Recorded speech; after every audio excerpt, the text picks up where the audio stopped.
Takoma Park. And this lecture tonight is being brought to you by the We Are Takoma Arts and Humanities series.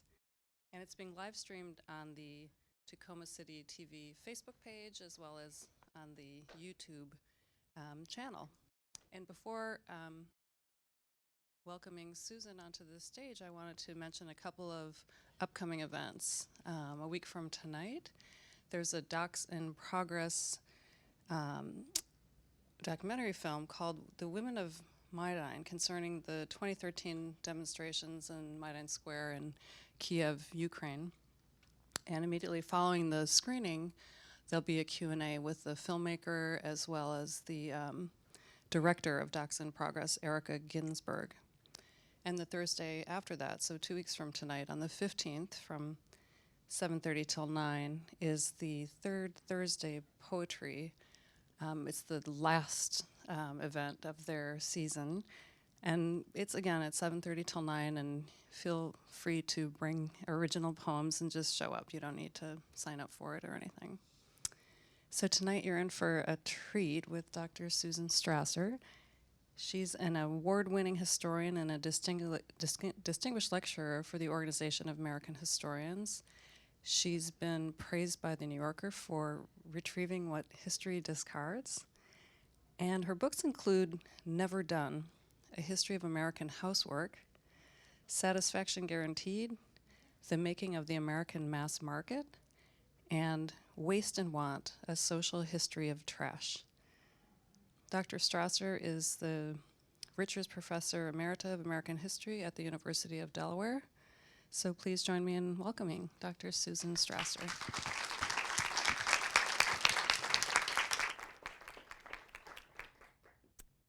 Thank you, Joelle. And it's a treat to be speaking in this auditorium where I have had Joelle's role introducing many people for the last 2 years. Sometime in the 1990s, my friend Madeline, who's sitting right there, asked me if I wanted to go to a workshop on making medicine from plants. And I had, at that point, had one pretty bad experience with an antibiotic and one pretty good experience with an herbal tincture. And I thought, yeah, that sounded like an interesting thing to do. And so off we went to Glen Echo and went to this workshop. I came away with burdock tincture and comfrey salve. I also came away with a hobby that sustained me in a hobby kind of way for a long time. But the most interesting thing with respect to tonight is that I had a big aha moment at that workshop. The teacher explained that there were various solvents that could be used to extract the medicinal property, the chemicals, medicinal chemicals from plant materials. And then among those were oil, glycerin, water, and alcohol. And that alcohol was far and away the one that extracted the widest variety of constituents. And also, unlike the others, it preserves the extract. And suddenly I realized that this called into question everything that I had ever learned as an American historian about the 1906 Food and Drug Act, where I had learned that the 1906 Food and Drug Act was designed to put an end to medicines, patent medicines as they were called, that were useless really, except that they had high alcohol content and they got people drunk. And suddenly I'm learning that there was an actual reason for the alcohol. And it occurred to me that maybe rather than chugging these medicines, people might have taken them by the dropperful or by the spoonful, and maybe these medicines had something to recommend them. So over the next probably 15 or 20 years, I did a lot of research at the Library of Congress, at the National Archives, at Dumbarton Oaks. I took trips to North Carolina, to the North Carolina State Archives and the university there, to the Lloyd Library, which is a library that's all about herbal medicines, to the American Institute for the History of Pharmacy in Madison, Wisconsin, to Radcliffe, where the papers from the Lydia Pinkham Medicine Company, which I'll be talking about tonight, are located. And I'm here to present some of that research. My plan tonight is to talk first about where medicinal herbs fit into 19th century medicine, 18th century a little bit, but mostly I'll be talking about the 19th century. Then to talk about patent medicines and snake oil particularly, and Lydia Pinkham's particularly. Then some about herbal commerce, where the plants came from in the 19th century, and finally what happened to herbal medicine in the 20th century. Sometime when I was giving a talk about this, I had someone respond to me and say, roll his eyes and say, oh, you're a believer. And I want to suggest that you too are believers if you've ever had a cup of coffee in the afternoon to get yourself going a little bit. If you think that opium and opioids have some kind of effect on the human body, you too are believers that plants have medicinal properties. But I do want to get some kind of sense of who's here. So if you've ever, besides coffee and besides cannabis, if you've ever taken an herbal remedy, could you raise your hand?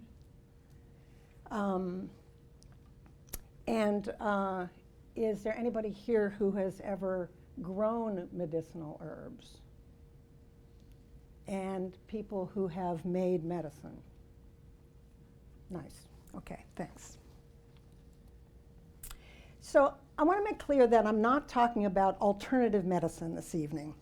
The plant medicines of the 19th century were not alternatives to going to a doctor, and they didn't in any sense signify dissatisfaction with doctors. Indeed, doctors prescribed botanical medicines. There were particular sects of doctors who believed only in botanical medicines, but regular doctors, all doctors, prescribed botanical medicines. And as you can see, the famous pharmaceutical companies began by producing these plants. And doctors continued to prescribe large amounts of botanical medicines into the 20th century and older ones into the mid-20th century. Park Davis in 1883 sold 379 different products that were dried and pressed plants, leaves, barks, flowers, and they sold 503 fluid extracts and 147 elixirs. And I can't tell you tonight exactly what kind of distinction they were making between fluid extracts and elixirs. Merck's 1901 Manual of the Materia Medica, which listed all the drugs, quote, in current and well-established use, includes plants that we now think of as cooking ingredients, things like cardamom and ginger. It includes plants that are currently prescribed frequently by herbalists, things like black cohosh and valerian. And it also includes plants and plant-derived medicines that are now considered street drugs, including cannabis, cocaine, and heroin. Commercial medicines, patent medicines, use the same plants. And except for the doctors from botanical sects, some of these commercial medicines and some doctors prescribed also minerals, so there were minerals in the Merck Manual as well. I do want to explain something about, quote, patent medicines. They weren't literally patented because in order to get a patent, you had to reveal the formula. And the whole thing of these medicines was that they were made with secret formulas so that they couldn't be reproduced, although people tried to reproduce them all the time, and many of them fairly easily reproduced. So they're sometimes called, they're more accurately called proprietary medicines, in other words, representing the proprietor who makes them. But I'll be sometimes calling them proprietary and sometimes patent medicines, even though they were not, in fact, patented. So a few words about illness before the 20th century and actually into the 20th century, especially in rural places. People got sick with the same problems that we do and with some different problems. Going through the winter with no fresh vegetables, many people had digestive problems. Doing quite a lot of physical labor and working with open fires all the time, many people got bruises, got strains, and got burns. And there were various options for their care. The first option, then and now, is self-dosing. You feel sick, you cut yourself, you think, what can I do? It is most people's initial stage of treatment, adults' initial stage of treatment. It is now, and it was then. It was used for relief, then as now, for relief from ailments that weren't considered consequential enough to merit a visit to a doctor. And I should emphasize that doctors were expensive and there was no insurance. So that maybe when people broke bones or when they feared death, they would call a doctor. But for digestive problems, for muscle strains, for burns, they went for liniments, for tonics, for salves. The second thing was that I want to suggest was an option for care was a kind of family medicine that we really don't have anymore because it was based on the kind of long bed rest that people needed to recover from viral and bacterial infections when there were no antibiotics and no vaccines except for smallpox. The smallpox vaccine is long-standing. But people would get sick and be in bed for weeks and months, and they would be in bed at their homes for weeks and months. And so really the care of sick people was part of housework. It was a standard part of housework. Caregivers evaluated the symptoms of the patient. They calculated the options, what they should do, what kinds of medicine they should use, whether they should seek help from somebody else. They prepared remedies. 19th century and 18th century cookbooks are full of recipes for invalids, milk toast, these very bland kinds of foods that were easy for sick people to digest. And they grew herbs in their kitchen gardens. There was a lot of help available from domestic medical manuals. I'm cutting off some of my captions. This is a couple of pages from Lydia Maria Child's The Family Nurse from 1837. There were two big fat books that were very famous that went through a lot of editions. One by a Dr. Buchan, who actually was a Scottish doctor, and that this was a British publication, but it got republished many times in the United States. And then there was an American one by the mid-19th century named Dr. Chase, and people just would have this on their shelf and they would look up what to do, kind of like we go to the internet. Also, patent medicine companies put out a zillion brochures, some of them with very useful information, some of them simply advertising brochures, but those also were of use to people, or could be of use to people, who were trying to decide what medicines to give. When caregivers were deciding what kinds of medicines to use, they had really a wide variety of options. Folk remedies, of course. All of those things in the Merck Manual were available at drugstores without prescriptions. In fact, the current prescription system wasn't enacted until 1951. Which surprised me. It seemed quite late. The 1906 Food and Drug Law was really a law about labeling as far as drugs were concerned, not about the contents. And it was amended a bit in 1914 by the Harrison Narcotics Act, which set limits on the amount of narcotics that could be in particular medicines, but you could still buy weak opium preparations until 1951, buy them over the counter. So the distinction between prescription and over the counter wasn't really made until 1951. So all those things in the Merck Manual were available at the drugstore without prescription. And then all of the patent medicines, the proprietary medicines, were available as well. As one Kansas woman wrote to her mother in the mid-19th century, her mother was in New York, I am giving both children Scoville's blood and liver syrup now. It may take a dozen bottles, but that is a comparatively small doctor's bill, and it may be the means of saving their lives. A third option for care was to go to unlicensed practitioners. And I should say everybody was an unlicensed practitioner until the 1830s or 40s or 50s, depending on what state you're talking about. It's a very complicated history because the licensing was state by state.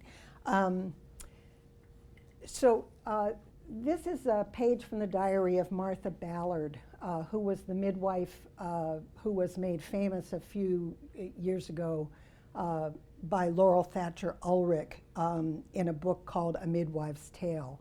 And Ulrich, it's a book that, it's a fabulous book. It's a book that when I read it, I wished I had written it myself. I mean, I just admired it tremendously. And what she does, this midwife in Maine she kept a diary of just a couple of lines every day for 35 years. And this historian, Laurel Thatcher Ulrich, took the diary and she kind of explains everything. She did she figured out who all was in the town and who all she's talking about. And one of the things that Ulrich did was make a catalog of the herbs that Martha Ballard used. Martha Ballard collected plants in the woods, she grew them in her garden, and she also bought things. She bought them from the doctor, the local doctor, and some of the things that she bought were imported from abroad. She used myrrh, she used Peruvian bark, which is what quinine came from. She used a variety of kinds of medicines. So unlicensed practitioners, there were a bunch of different kinds.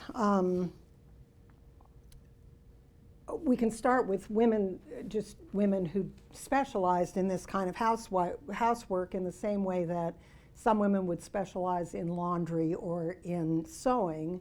Some women liked taking care of sick people enough that they made that their specialty. And then there was the further specialization of midwifery. But like Martha Ballard, probably for most places, very few midwives only did midwifery. They were kind of the community nurse. And Martha Ballard certainly took care of a lot of people who were not pregnant or in labor.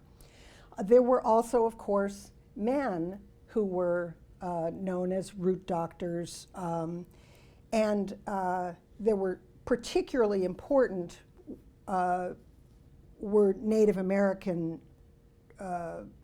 medicine people, men and women, and this is an extremely complicated history. When the colonists came, they of course regarded the Indians as savages and were not especially interested in their medicine. But one of the things that happens when people are very sick and their families are very desperate is that they start looking for options. And this was that the Indian doctor became kind of a trope, that people would go out and seek an Indian doctor. Similarly, African Americans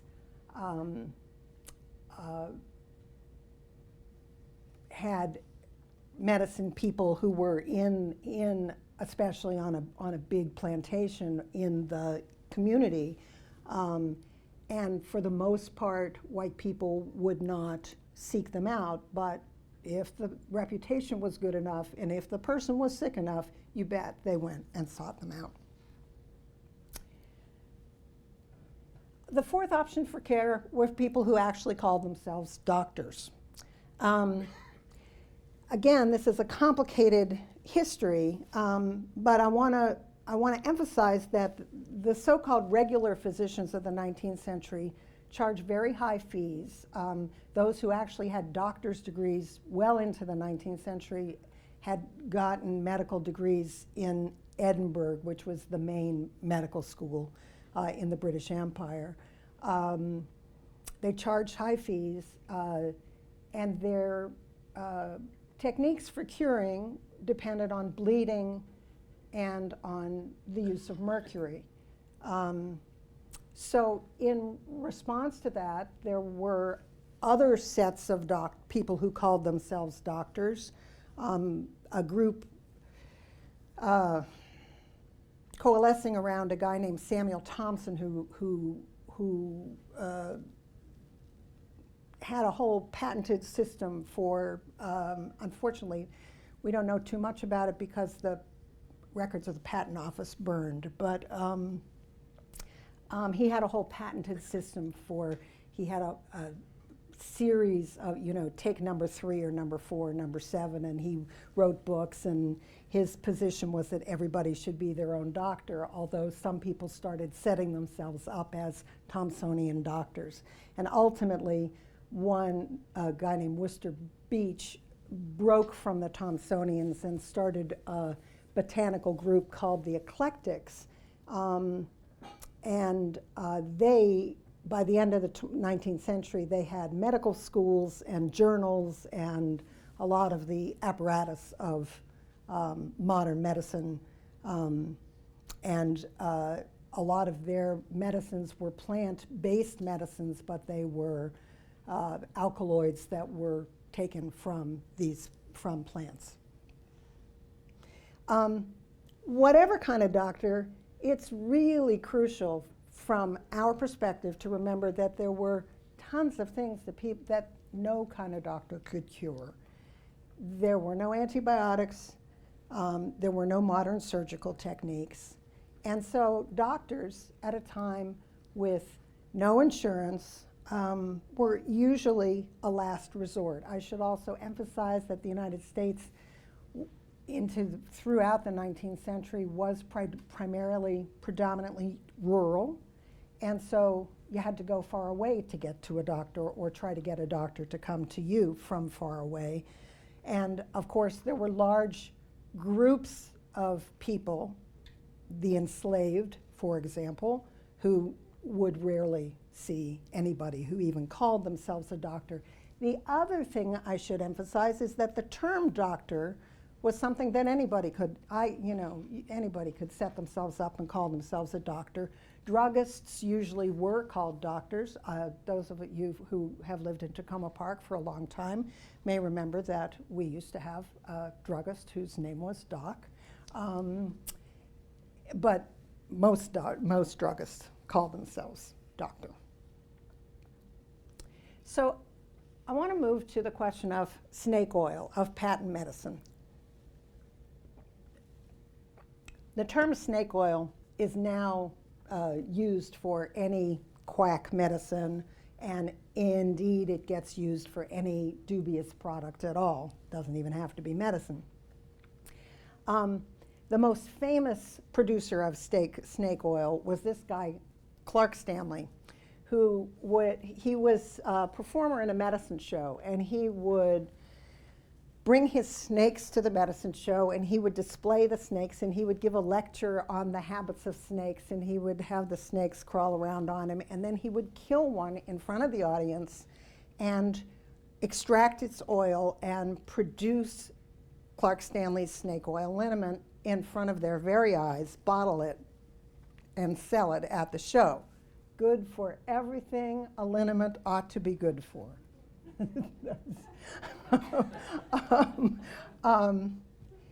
So it's easy to laugh at this. I stopped laughing when I read on an international herbalist listserv. I read a description by a well-known and beloved, now deceased herbalist named Michael Moore, who in the early 60s was working in the Southwest, and he had a whole bunch of people who were trying to get him to produce ground snakes. And he goes on in this thing about how he had a lot of aches and pains and a lot of, problems, and the snake, how powerful the snake medicine actually was. So it kind of changed my mind. I actually published an article with a link to this. If you go to my website, susanstrasser.net, and you read, there's an article in a blog, a historian's blog called Process, and there's a link to Michael Moore talking about snake oil. So patent medicines were sold at medicine shows, but they were also sold at drugstores, and they were sold by mail order, direct from the company, and Sears sold them, and Montgomery Ward sold them. There were lots of ways to get patent medicines. Historians of advertising, which I have been one, have been very interested in patent medicines, and they've been very interested in them because the makers of patent medicines originated a lot of the branding and advertising techniques that everybody else has used ever since. But those historians of advertising, as well as historians of medicine, have tended to completely dismiss the products, to kind of chalk them up as utterly harmless or incredibly harmful, or sometimes both at the same time. And those of you who are devotees of herbal medicine know that this is the way a lot of people respond: incredibly harmful, or incredibly harmless, or both at the same time. Historians of advertising echo the muckrakers who campaigned for the 1906 Food and Drug Act. This is the beginning of one of the two most famous muckraking series of articles by Samuel Hopkins Adams in Collier's. Also, the Ladies' Home Journal's Edward Bach, he was the editor of the Ladies' Home Journal, was big on drugs. I should say that the 1906 Act actually was much more a food act than a drug act, but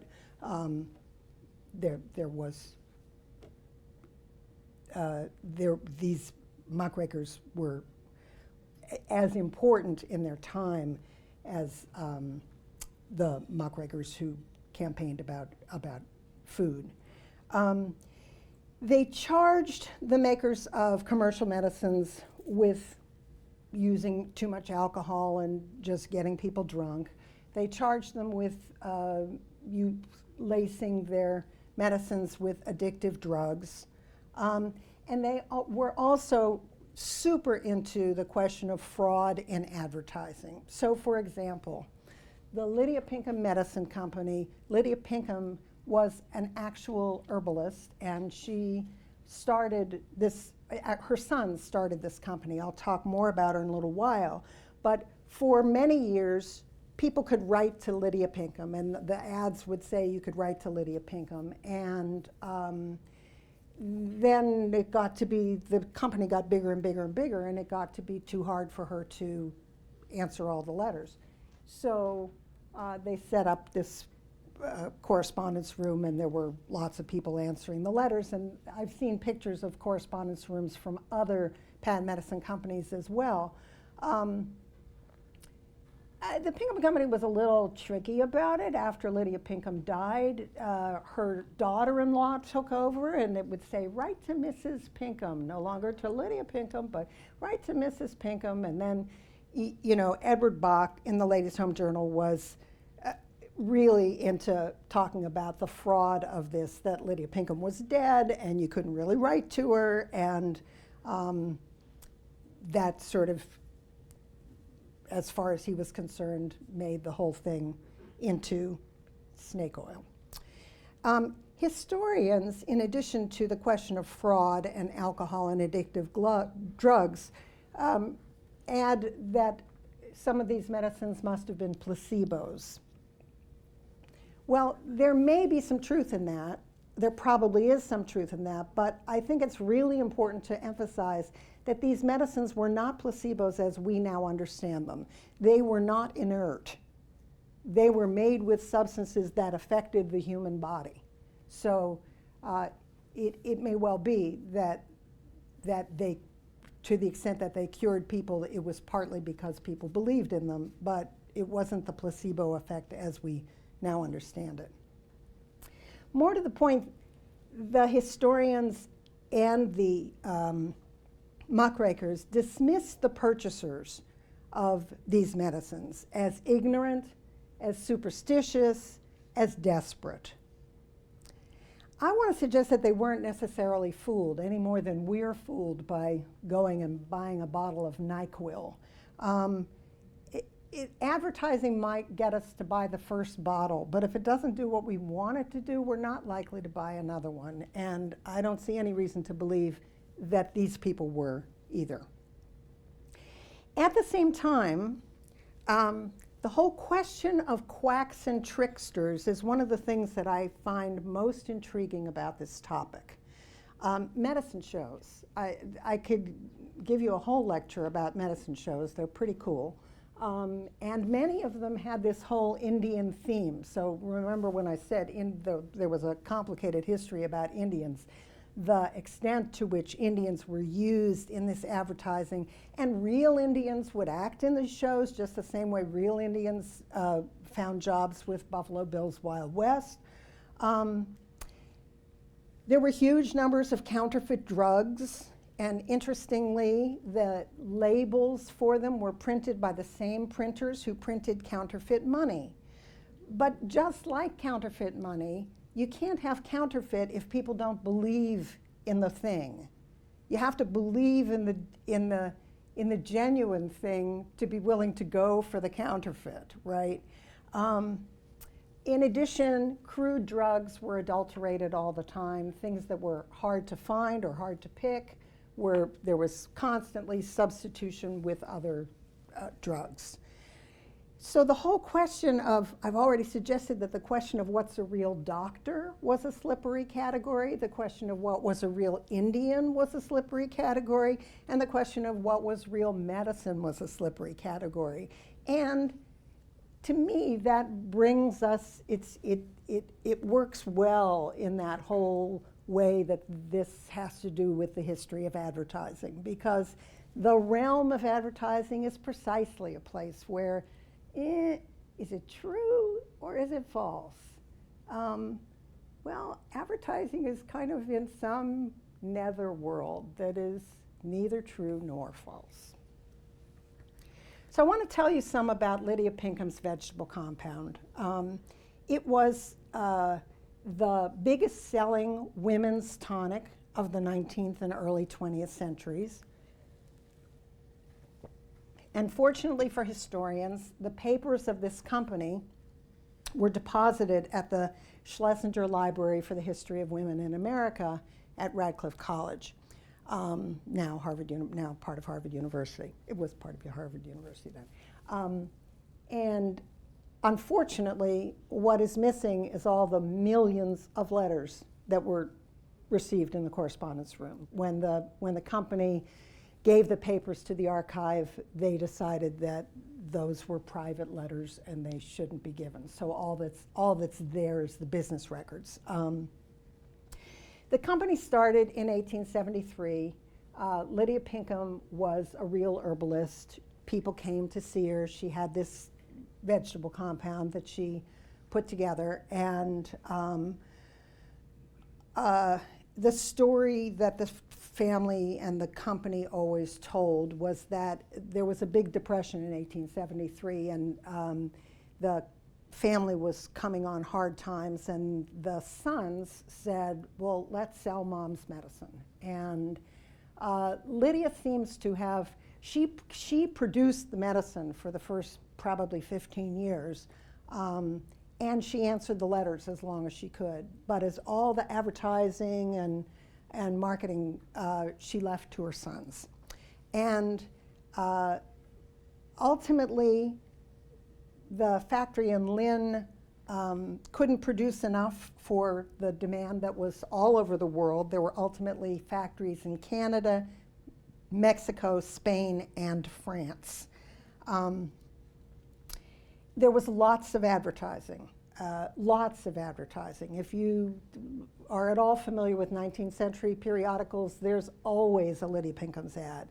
And some of them were incredibly exaggerated, like these. These were called scare heads, in other words, scare headlines. Lydia apparently just let her sons do this. One of her sons, Dan, was really an advertising genius, and he came up with all these great ideas, but he was constantly saying, well, why do we have to limit this to women? You know, like, why is this just a women's medicine? Like, isn't there something it'll do for men too? You know, I mean, he's just trying to sell. You learn a lot about the born salesman from reading Dan and his letters. We do know what was in this medicine because in Lydia's, one of the things that's preserved in the archives is Lydia's notebooks, and there is a note in her handwriting. So here are the plants that were in the medicine. Black cohosh, which is now the most researched of the medicines of the plants in Lydia Pinkham's vegetable compound. It's an American native. There's still lots of it growing in West Virginia. It's generally thought that it was used by Native Americans and went from there to domestic medicine and then from there to professional medicine. Any woman who's seeking help for menopause is likely to at least try black cohosh now. A second plant in the medicine was life root. It also is an indigenous American plant, and it's one of many that it was called squaw root. So that suggests that it too had a long history of being used for women's ailments.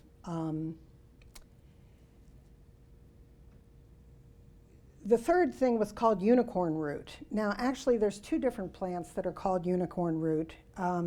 One of which is a traditional women's remedy. And what's more complicated is that both of the two plants, which have different Latin names, each of them is called both false unicorn's root and true unicorn's root.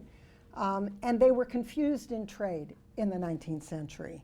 The Pinkhams ordered their herbs by common names. They did not use Latin names until a grandson of Lydia's went to, pharmacy school or something, and then when that happened, he decided that he would use equal parts of these two different plants because there was no way of knowing which was in the original medicine, or really no way of knowing whether Lydia knew the difference between the two. Pleurisy root was the one thing in the medicine that had no tradition as a women's herb. Obviously, from its common name, it's been used for respiratory ailments. It's a diaphoretic, meaning that it causes you to sweat. And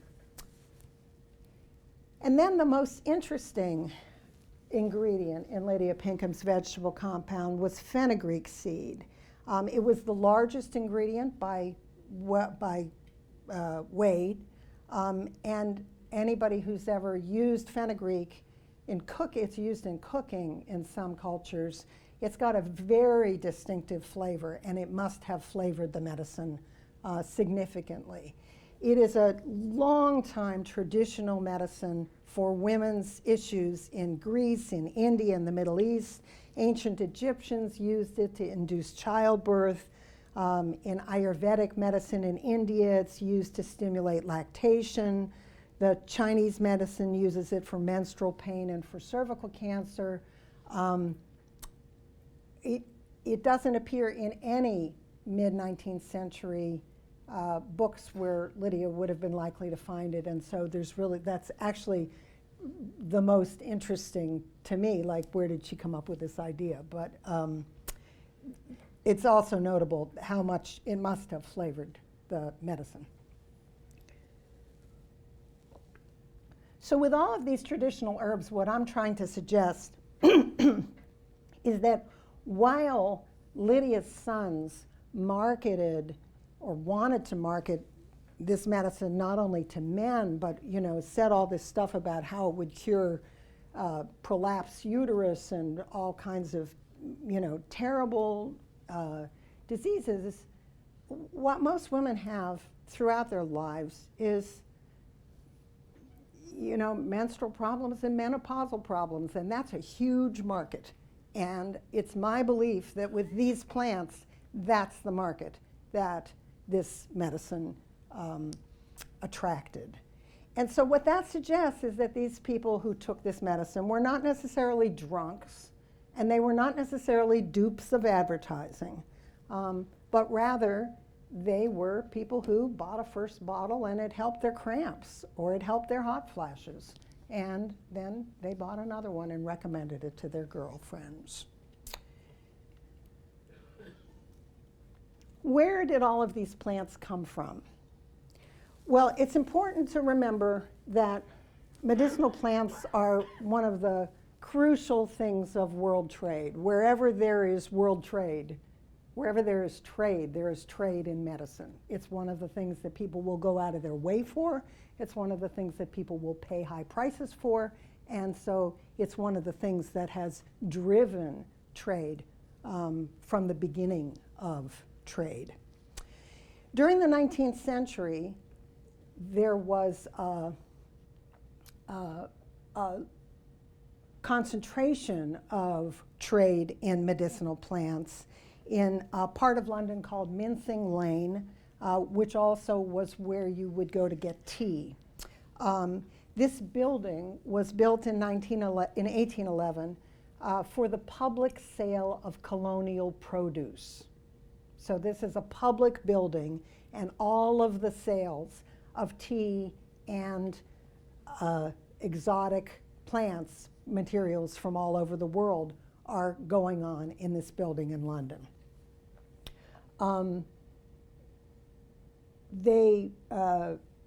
There was trade in crude drugs, in flowers and roots and leaves, especially two of them. Opium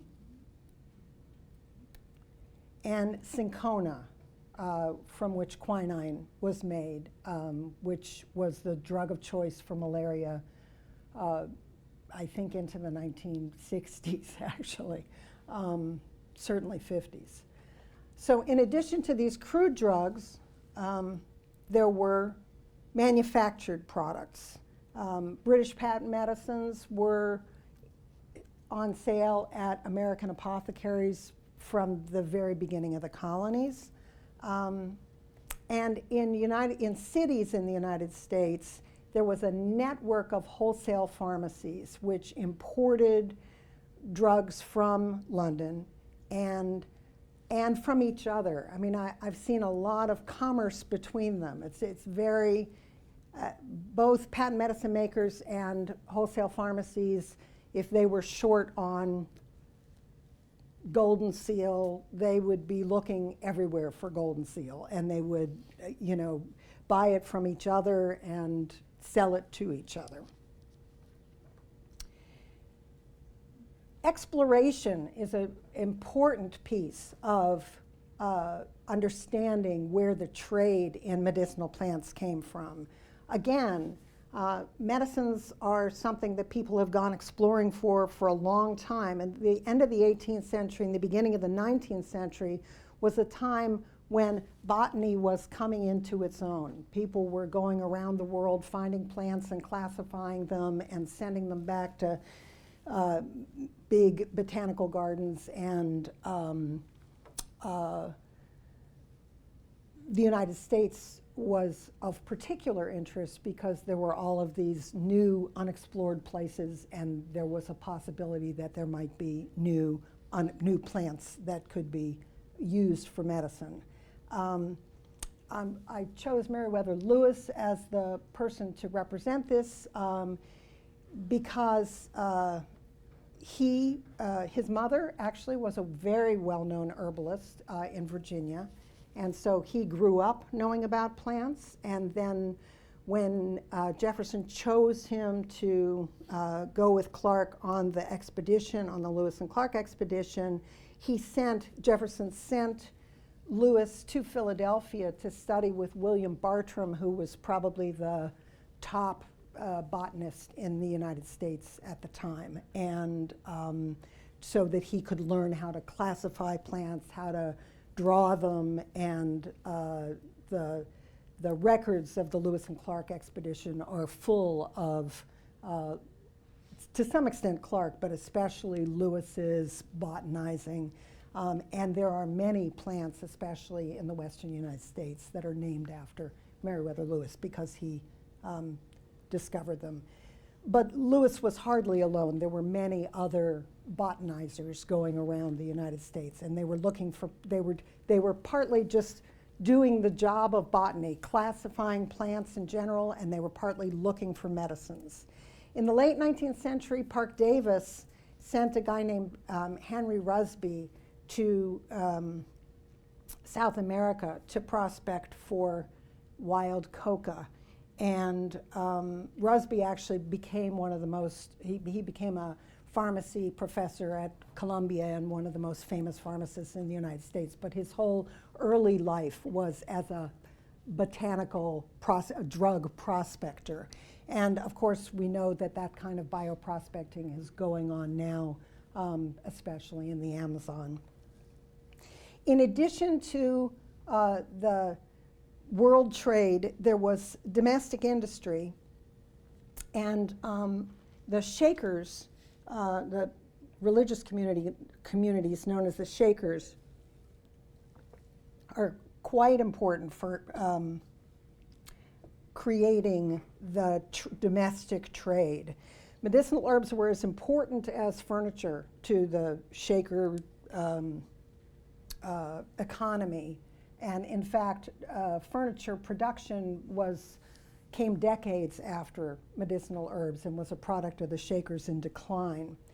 And when they began, the Shaker community sold their excess food, their excess seeds, their excess baskets, their excess knit goods, and they tried manufacturing things, but it was during the time that factories were starting to come online, and factories made everything cheaper than people could make them by hand. So their first big product was seeds, and by 1820, they had a national reputation as seed merchants, and they're said to have invented the paper packet for seeds. By the 1830s, they were selling thousands of pounds of pressed herbs and extracts all over the United States, and in also to Europe, to France, to England, to Austria.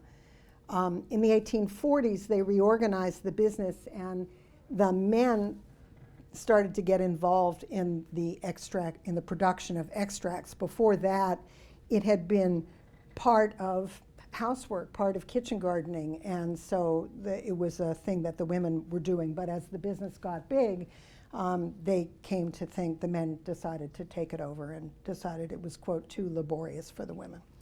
And actually, I think in terms of Shaker history, this is a really interesting point, because the Shakers are also famous for how important, I mean, they were founded by a woman, and women are, have a special place in the Shaker tradition. In the early 1850s, they started building new facilities. Mount Lebanon, New York was the central herb manufacturing community, and also the central community, but all of the Shaker communities did do herbs. So in the 1850s, they started building new buildings and buying new equipment. They also started doing broader distribution. They opened, they did not, their agents opened a Shaker depot in New York City in the herb district in 1851, and they started doing a lot of public relations work. There were 2 big articles with interviews in the 1850s in the American Journal of Pharmacy in 1852, and in Harper's, so first for a professional audience and then for a general audience in Harper's Monthly in 1857. By the late 19th century, they had moved, like most of the commerce, to producing branded compounds with names that didn't have anything to do with plants. Things like Norwood's tincture, Corbett's sarsaparilla, Mother Siegel's syrup. And then there was the Shaker brand itself, which helped unite the individual communities, and also the reputation of Shaker products, including chairs, went into the branding of both chairs and the asthma cure. So there was importing and there was cultivation. Now, the Shakers were, I mean, they were growing huge amounts of herbs, but also there was wildcrafting, especially in Appalachia, where many medicinal herbs grew wild, some of them badly endangered by now. And I spent some time with the papers of a merchant named Calvin Coles, who collected plants from general stores. People would come into the general stores and trade plants for tea kettles or whatever, and he would go around and collect these plants and sell them to northern drug companies. But his business was closed during the Civil War because he couldn't send anything north.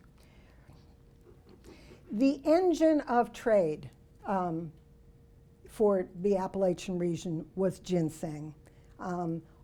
They collected a lot of different kinds of plants, but the thing that really made it worthwhile was ginseng, which is a plant that early on, American ginseng got a market in China, and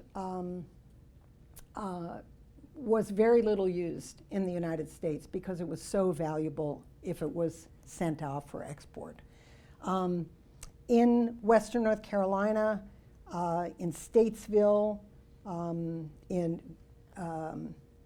there was a big company called Wallace Brothers, and there were some smaller companies, and I don't think that there are very many records of this, but well into the 20th century, people were collecting this stuff in the woods, and it would end up being wholesaled by these companies, and it was ginseng that made it worthwhile for them to do that. By the 1880s, wild ginseng was endangered, as was golden seal in the Appalachians. So the last part of the talk is what happened to herbal medicine. Well, to some extent, it got incorporated into modern consumer culture. There are other central products, other sodas, and if you think about the very question of the soda fountain, why a soda fountain would be in a drugstore, it was because these things were considered remedies. To some extent, it was things got incorporated into modern consumer culture as flavors. This is something this is something that's interested me a lot because cinchona, quinine, licorice, peppermint, these things, we don't think of them as medicines so much anymore, but they have medicinal properties and they started as medicines. If you ask most people who know anything about herbs what happened, they're likely to say, the AMA killed it, which is not exactly true because, as I've suggested, doctors were prescribing these things a lot. More specifically, people often cite the Flexner Report. That was a report to and published by the Carnegie Foundation, and it appeared in 1910, and it basically was about medical education and basically excoriated all medical schools that were not connected to universities. And so that was sort of the end of the eclectics medical schools and quite a lot of other smaller medical schools as well. Both the AMA answer and the Flexner Report answer are kind of shorthand for a whole bunch of changes that were happening around 1910-ish. Professionalization, commercialization, the development of the chemical and drug industries, the triumph of science, the belief in expertise, government regulation, all these things happened really at the same time, and they were a whole, they kind of added up to a message that tradition was bad and the modern was good. There are two specific things about drugs. One is that synthetic drugs were much more amenable to rational manufacture and distribution. I could go on about variations in plants and the kinds of things that I've read of people sending plants and the plants arrived, the roots arrived moldy, so they're no good, or they were harvested at the wrong time, or whatever. Synthetic drugs, if what you're doing is producing a molecule in a laboratory, you can create rational manufacture and distribution a lot better. In addition, in 1910, Paul Ehrlich, the German inventor of the idea of the magic bullet, published his idea that the pharmaceutical ideal, what people developing drugs should be looking for, is something that would target cellular structure in the body and go for that and not do anything to the rest of the body. Well, that was just the opposite of how everybody had ever viewed drugs before. And Paul Ehrlich did win the Nobel Prize for it. And it changed the whole notion of the pharmaceutical ideal of what you're looking for when you're looking for a drug. In fact, in 19th century, people were looking for things that would make you throw up or that would make you sweat, or that would be, they were looking for things that would affect the rest of the body. There were major campaigns against self-dosing itself, against the idea that anybody should come up with an idea of their own of what they should take, and major campaigns against psychoactive plants and the derivatives of plants, especially cannabis, opium, and coca. And there were environmental pressures.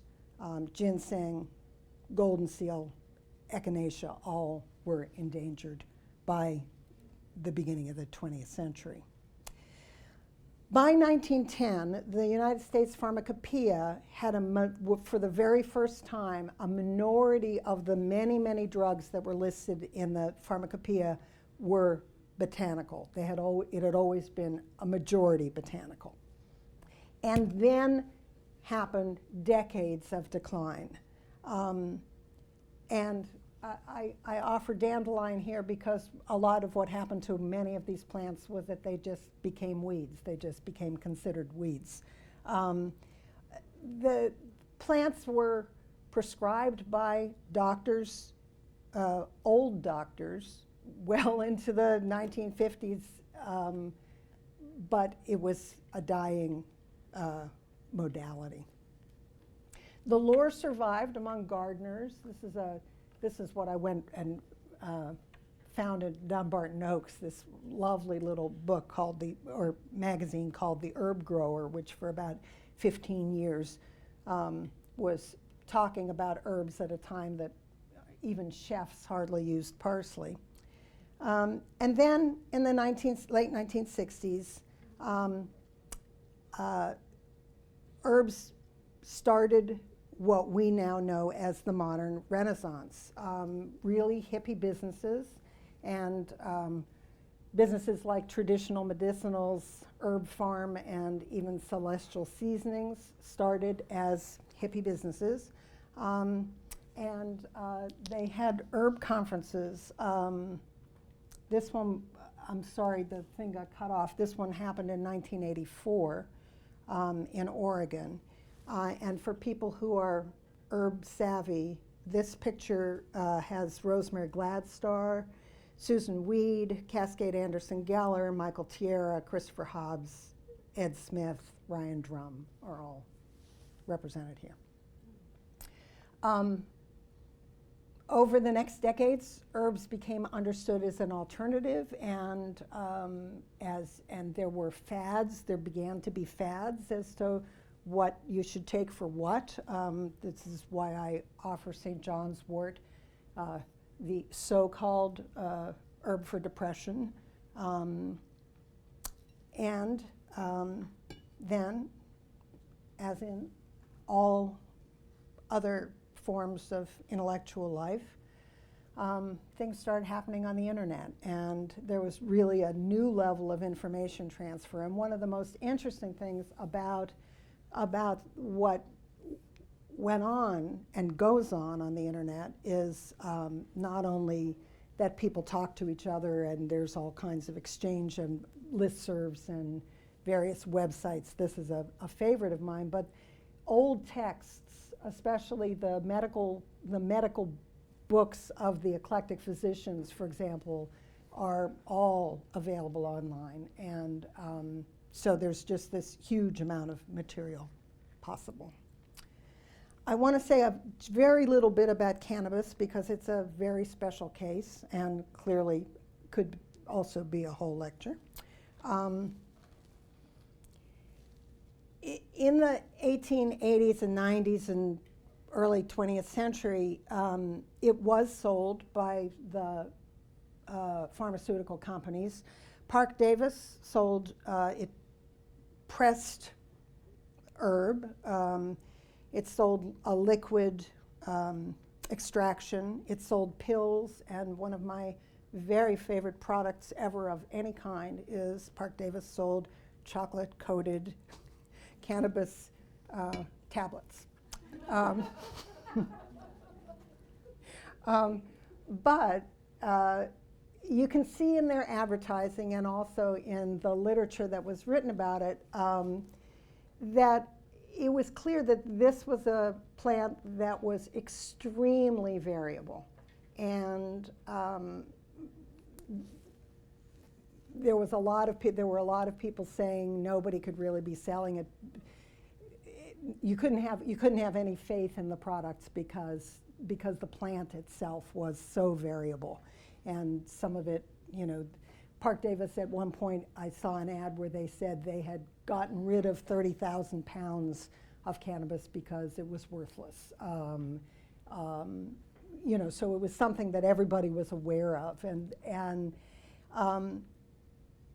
one of the interesting things I think about what's going on now, especially in Colorado and Washington and California, is that the scientists who are working on the plant are standardizing the plant, strains of the plant, and they're also standardizing kinds of products that are made from the plant and using chemical and biological techniques that weren't available to Parke Davis at the turn of the 20th century. Cannabis also, it should be said, was the subject of a seriously xenophobic campaign. Harry Anslinger, who was for 32 years the commissioner of the Federal Bureau of Narcotics, campaigned ruthlessly and tirelessly against it and connected it especially to Mexicans and Mexican immigrants. So that's it. That's what I have to offer you. I will say, yeah, I am a believer. I suppose that's obvious. But at the same time, in the time that I've been working on this project, I have twice been extremely grateful to modern medicine. I got shingles in my eye, and I was happy to take an antiviral medicine and not go blind. And I had back surgery, and I'm glad to be able to sit and to stand. So I do go to doctors, but it's not my first response to any problem. And at the same time, I think taking plant medicine seriously requires backing off from the magic bullet approach in a way that is hard for contemporary Americans to do. I think we're so accustomed to the idea that if there's an alternative medicine, that there should be a plant equivalent to Prozac or a plant equivalent, what do you take for a cold? What do you take for this? What do you take for that? It's that magic bullet kind of thinking.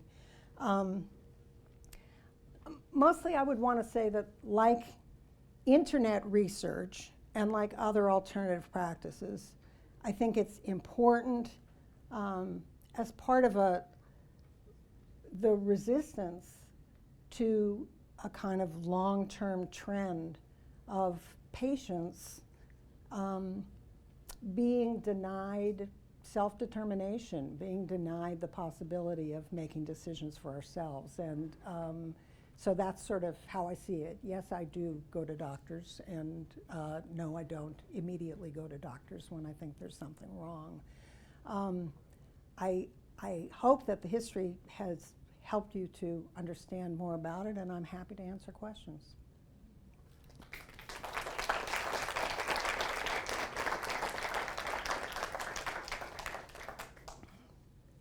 Yeah. Well, first of all, thank you. It's just been fascinating. We're recording this. I said thank you. It's been really fascinating. Wonderful to have you here. I'm wondering, now MDs and DOs are used interchangeably. I'm wondering, in your research, whether or not there was some distinction in the way that they used and approached botanicals. Well,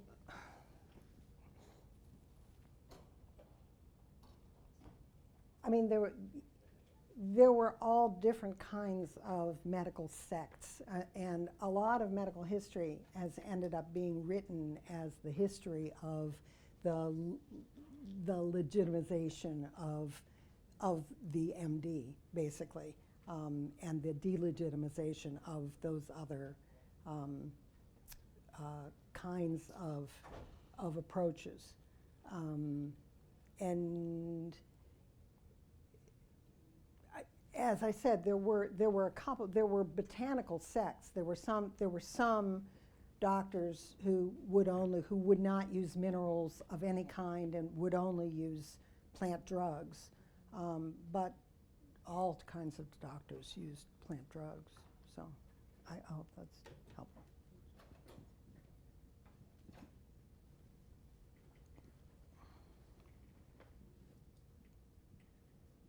Thank you. I think it's really fascinating what you said about the difference between the magic bullet and maybe the more systemic approach, like a tonic that has many things in it. But I'm really curious about what was the beneficial effect of mercury? Why would mercury have been such a tool? Because I've seen it really hurt people.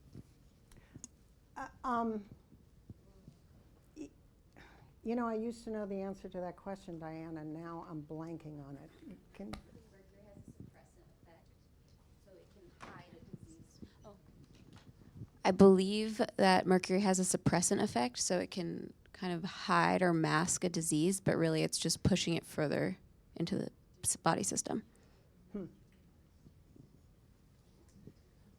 think I heard also that mercury was used to whiten the skin. And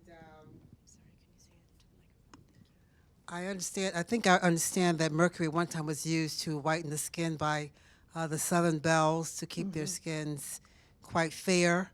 So that's one use of it.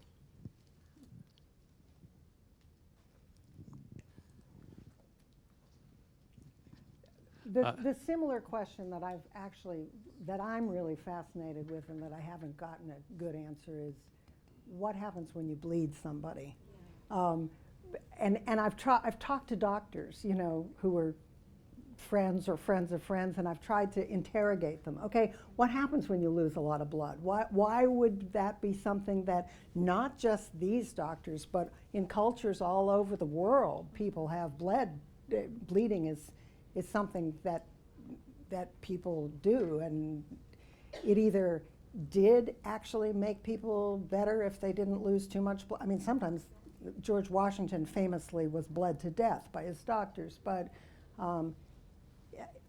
and I haven't yet successfully gotten an actual physician of our time to answer that question for me. Thanks, Susan. I did want to say one thing. I thought it was really fascinating, especially early on when you mentioned how just simple extended bed rest was like a large part of the prescription, even if it wasn't a doctor prescription, and how current society, you know, It's all about getting you up to go to work tomorrow. Yeah, you know? exactly. It's really, that's what it is all about. Yeah. I read a description of, I think he was the governor of Georgia, but it might have been South Carolina. This guy got sick, and he was in bed for like 8 months while he was the governor. And, you know, people worried about him. You know, but they may do because he was sick. You know, that it used to be. You got sick, you got to exit for a while. I did want to ask one thing about my impression, especially of herbal medicines, plant-based medicines in the modern era. Often it appears that they're being marketed as preventatives, as opposed to you go to a doctor and you get a shot to cure something, or you take a pill to cure something, not preventative. So maybe you could speak a little bit to how you saw that in your research at all? It's the idea of a tonic, and I think, you know, the modern version of it is the multivitamin. You know, the notion that you would take something that would arm you against illness. But a lot of medicines were marketed as tonics, and it is that preventative, that set you right kind of thing.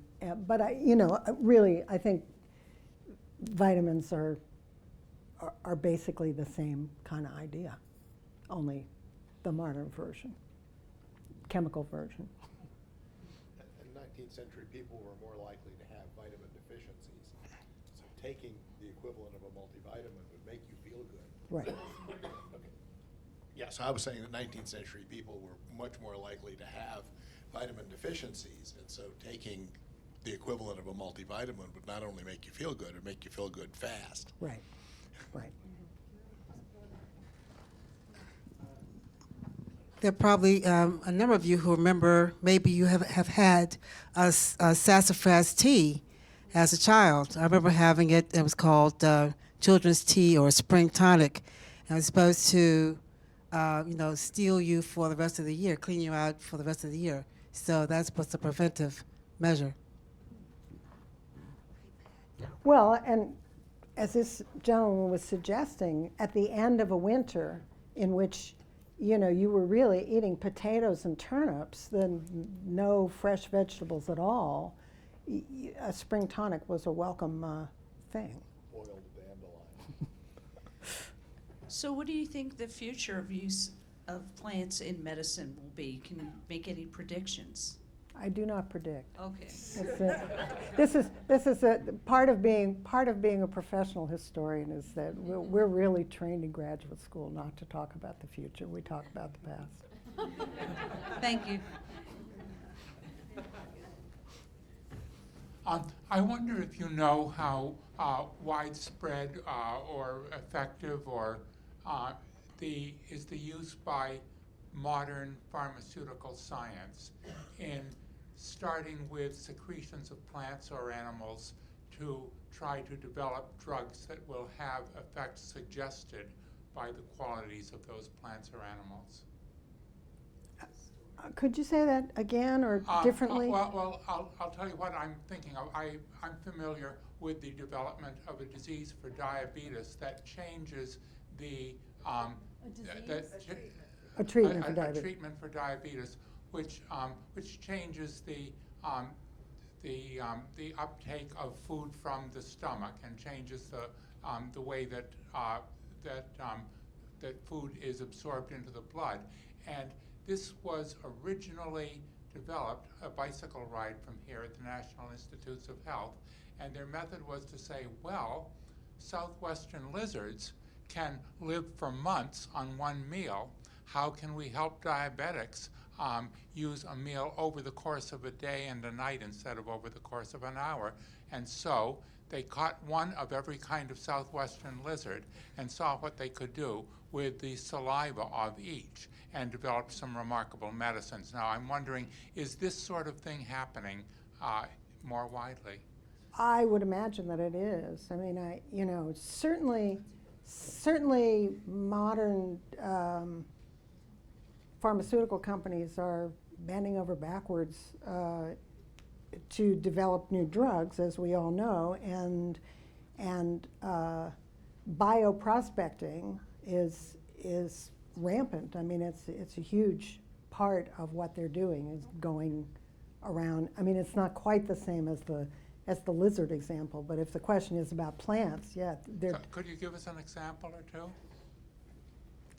Sorry, A good example is aspirin, which is made from willow bark. I mean, it's Well, it's isolated, no longer, but like the idea of it was Right. willow bark, and then Right. it's like become an isolated constituent, something that I don't really know what it is anymore. But I think most pharmaceutical drugs that we're familiar with had their roots in plant medicine, most likely. Well, and many of them were I mean, modern chemistry began really with the isolation of the components of opium, belladonna, trying to figure out how to synthesize how to isolate them and how to synthesize them. And the whole history of chemistry, especially beginning in Germany in the early part of the 19th century, was people working on these medicines because that was the thing that they were most eager to produce. We're in Takoma Park, and I see over there a picture of the old sanitarium. It made me think that the Adventists cared a lot about health, and but I don't know one way or the other whether they relied on natural medicines and the sorts of things you're talking about, especially given the fact that they were almost all missionaries and lived all over the world, and isolated from home, had to do what they could with home remedies, but B, also were exposed to a lot of practices in the cultures they lived in, and may have learned a great deal themselves for their great medical enterprise around the world. So I wonder whether you've run into anything about that in your research. I haven't, but this is the opportunity for you to tell the story of flour, which which you emailed me. Well, it's not a very complicated story. We all know about Flower Avenue in Takoma Park, and I've never done a poll, but I suspect the majority of people in Takoma Park thinks it has to do with just flowers. You know, we have lots of trees named after trees and so forth. But those who dig into the history a little more will read about, typically it's stated as the great Dr. Flower, who once tried to, he raised a lot of money, and he tried to establish a sanitarium on the same location as the Adventist hospital is today, but the experiment, if you want to think of it that way, failed. But the man, my wife and I both have looked into old newspapers, and this is not the main focus of our work, but you pick up things along the way. He was a classic snake oil salesman. He also sold other stuff, you know, metals that turned to gold and things like that. So this was really kind of a scam on his part. And it turns out he didn't have any medical credentials at all. You know, if you want to look good in medicine, you say you came from Boston. But, you know, that really, that's not where he was from anyway. And he ended up being tracked down by the FBI in, I think it was Newark, New Jersey. So the great Dr. Flower is not so great, and it makes me wonder why we have streets named after people who are not all that honorable. Thank you, Pierce. Okay, I'm sorry, that's all the time that we have for questions. Thank you so much, Susan, for being here this evening. Thank you all for coming.